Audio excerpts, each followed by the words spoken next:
Hey there folks, Meteorologist Hunter McCullough here for Northern News Now Plus, another episode of Beyond the Forecast. Today, another time-stamped episode, meaning that in a couple weeks this will be irrelevant. But for now, we're going to be talking more about, on this middle of January, looking at the end of January and the potential for a pattern shift here as we go into the end. It's been a beautiful first half. I'll be talking more about it in this video, but maybe another pattern change looming in our near future for the end of January into early February. So let's take a look.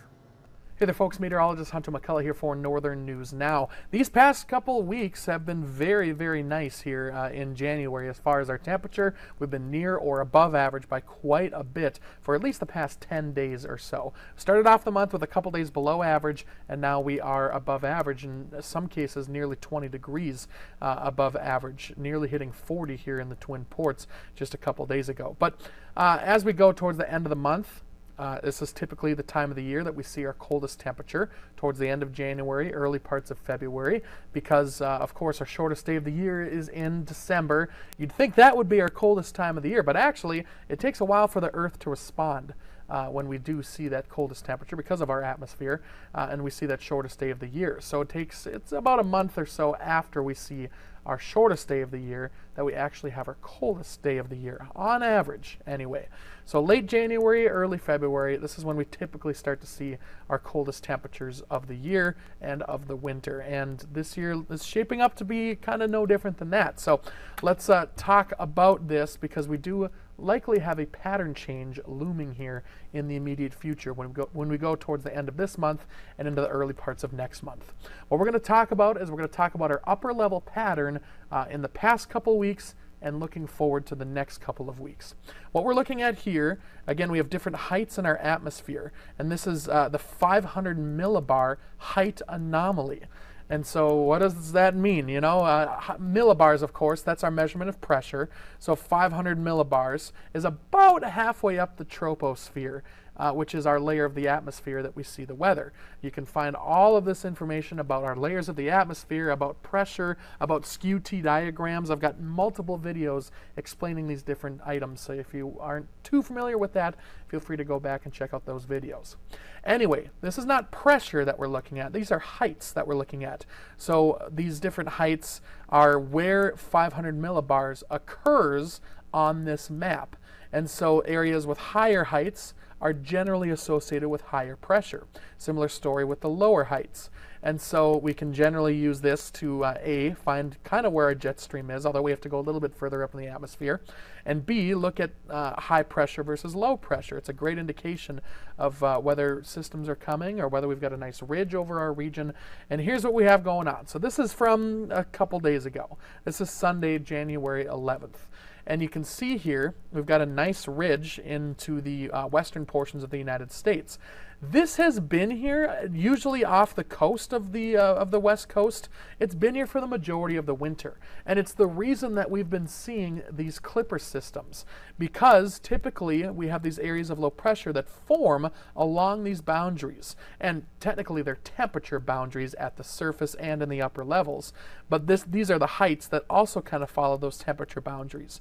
So these kind of steer our systems over the Rocky Mountains into Canada, and then becoming clipper systems and moving through the Northland. We really haven't seen those typical low pressure systems this year anyway that bring us a ton of snow, like a Colorado low, a Panhandle low, that go down here, get that Gulf of Moisture Mexico, and then come up to our region, because the upper level pattern is not allowing for those systems. And so that continues to be kind of a factor here, at least in the first part of this month. That's what we've been seeing. We saw that almost all of December and most of November as well, is this pattern here where we've had this nice ridge and not really allowing for anything to happen here.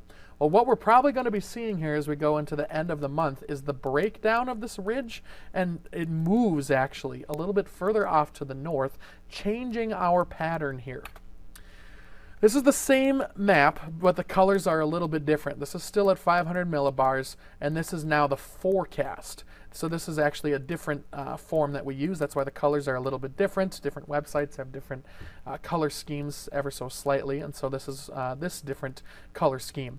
So this is a little bit in the future. This is actually early next week, Monday, January 19th. I should also mention this is time-stamped right now for 11 in the morning here on this 14th of January 2026. So this will be out of date in a couple of weeks.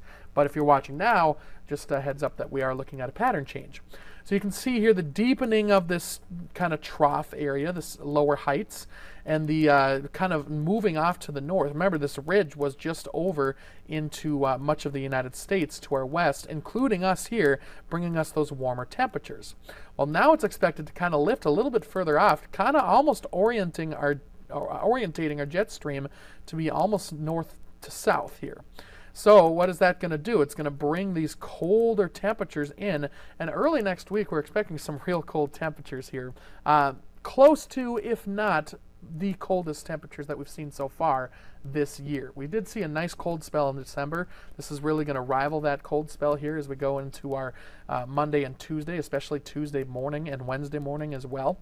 And so we're going to be looking at that here. But as we go even further out towards the end of the month, you can see now that area of high pressure has actually moved further off to the north, and we have more and more of this colder air pooling and kind of staying in our region. So a good chunk of the second half of this month looks like it is going to be below average when it comes to our temperatures.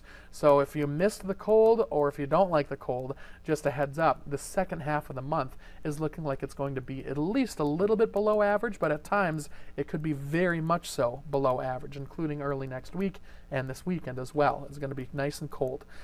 So that's going to likely stick with us through the end of January, maybe a day or two of above average temperatures within that, but for the most part below average. And what this is doing is starting to steer potentially a little bit more of a kind of south to north track when it comes to our jet stream and it comes to our overall flow, and we could potentially start to see some more access to that Gulf of Mexico moisture, which may start to kind of turn on that snow machine here in our region. So that's something that we're watching very closely. That confidence level is relatively low, but the fact that we're going to be seeing these cold temperatures, that confidence is pretty high at this time. So again, the cold temperatures likely going to be happening here for the second half of the month. The amount of snow that we're going to be seeing, the increase in the snow, that confidence is low, but that signal is there that we could be seeing that increase. So just a heads up, perhaps a snowier, but definitely a colder second half of January and probably into early parts of February as well here, which again is typically when we see our coldest time of the year. This is the CPC. We do not make this map. This is the Climate Control Prediction Center, that is, Climate Prediction Center. They come out with their own forecast maps that we can use at our leisure here.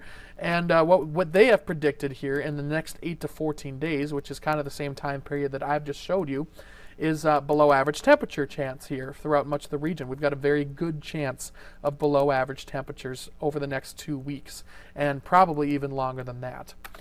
Precipitation-wise, again, it's not quite as strong of a signal, but still a signal that we could be seeing some more above average precipitation chances. These darker colors, darker green, signify a better chance of above average. But we've got a little bit of lighter green in our region, which is, you know, a slight indication that we could be seeing above average precipitation. So it's going to be cold and possibly a little more snowy here, closing out this January and going into early parts of February. In the meantime, stay warm out there, and we'll keep you up to date, of course, on any snowy systems or colder systems that are going to be moving through this weekend, early next week, especially at this time, looking like it's going to be on the colder side for sure.